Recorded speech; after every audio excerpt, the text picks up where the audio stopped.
বাকি তোমার কি অবস্থা? এই তো আলহামদুলিল্লাহ। আপনার কি অবস্থা? আলহামদুলিল্লাহ আইলাম তো আপনাদের ডাইনিং এ আইসা খায়া গেলাম, ঠিক আছে? ইনশাল্লাহ আসবো। আমরা যতদিন আসি ততদিন আসবো। পরিবেশটা ভালো লাগতেছে, তো এই জন্য আসলাম যে বাইরে আসলাম, তখন খিদা লাগছে, একটু যাই যেহেতু পরিচিত এলাকায় খাইয়া আসি।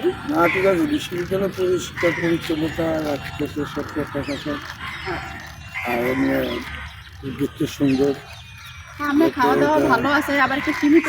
রাজধানীর বুকে খুব সুন্দর একটা বাচ্চাটি দোয়া করে সবসময় তো বাচ্চাটিতে আমাদের সবসময় ভালো থাকে, তাই পরিষ্কার করার জন্য আমরা রাখতে পারি, জনগণের সেবা করতে পারি, ঠিক না? আলহামদুলিল্লাহ।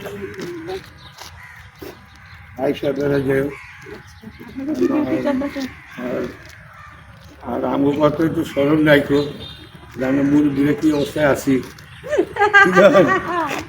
কি বলে রে, কি বলে আমাকে?